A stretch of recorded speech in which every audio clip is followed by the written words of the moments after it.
Kebijakan PPKM darurat mulai berlaku sejak kemarin 3 Juli hingga 20 Juli 2021. Apa saja aturan dalam PPKM darurat ini dan bagaimana penegakan sanksi dalam pengendalian PPKM darurat? Selengkapnya akan disampaikan dan dipaparkan langsung oleh rekan Vera Bahaswan. Vera, silakan. Kemudian 100% work from home atau bekerja dari rumah. Paradox adalah suatu situasi atau kondisi yang muncul dari sejumlah premis. Apa itu premis? Premis adalah landasan kesimpulan atau pemikiran atau asumsi dari kalimat atau proposisi yang dijadikan dasar dalam menarik kesimpulan di logika. Nah, kondisi yang muncul dari sejumlah premis ini diakui kebenarannya tapi bertolak belakang dari suatu pernyataan yang akan menghasilkan suatu konflik atau kontradiksi.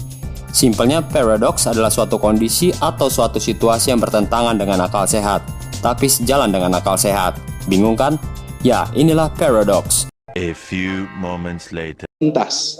Ini bukan sekedar kegiatan untuk membuat Jakarta lengang, tapi ini untuk membuat semua selamat.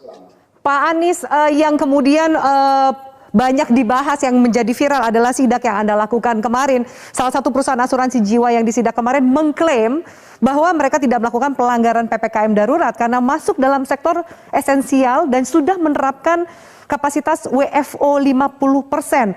Bahkan mereka tidak takut untuk proses pidana berikutnya. Pertama, apa pelanggaran yang Anda persoalkan dan bagaimana mengantisipasi reaksi seperti ini? Ya, ini saya izinkan saya menyampaikan bahwa kita semua harus ambil sikap tanggung jawab. Peraturan yang ada laksanakan.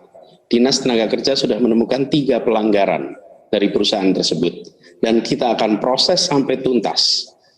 Ini bukan sekedar berhadapan dengan hukum, ini adalah berhadapan dengan prinsip dasar kemanusiaan. Seperti tadi disampaikan, bisa dijelaskan lebih jauh, Pak Anies? Kalau mau mencari lubang hukum, ada banyak lubangnya. Tapi Anda telah membahayakan keselamatan pekerjanya. Ruangannya, risikonya ada di situ. Jadi karena itu saya mengajak kepada semua, jangan hanya bicara soal hukumnya. Walaupun proses hukum akan kita teruskan. Pelanggaran, 3 pelanggaran sudah ditetapkan dan akan diproses. Kalau perlu izinnya akan dicabut. Dan kita siap berhadapan dengan siapapun yang akan membahayakan keselamatan warga Jakarta, warga Indonesia. Tidak ada sedikit pun keraguan untuk berhadapan dengan mereka yang memilih untuk membahayakan sesama manusia. Republik ini dibuat untuk melindungi setiap tanah tumpah darah, untuk melindungi setiap orang. Karena dari pihak Anda merasa bahwa sudah melakukan tindakan, ada proses pidana yang berjalan, proses hukum yang berjalan. Ini demi pendidikan publik, tapi kemudian klaim dari perusahaan asuransi jiwa yang Anda sidak kemarin mengatakan justru tidak ada pelanggaran yang mereka lakukan. Sektor usahanya masuk ke dalam sektor esensial dan sudah menerapkan kapasitas work from office 50%. Supaya kemudian ini ada satu kesepahaman untuk tujuan penyelamatan yang tadi Anda gaungkan. Silahkan mengadu ke pengadilan, ada PT UN, silahkan diproses.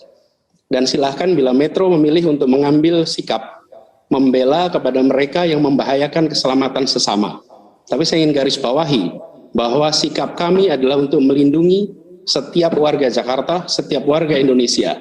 Bila langkah yang kita lakukan menurut Anda tidak benar, ajukan ke PT UN, kami siap menghadapi dan kami akan tegaskan bahwa seluruh langkah adalah untuk melindungi setiap warga Indonesia. Baik.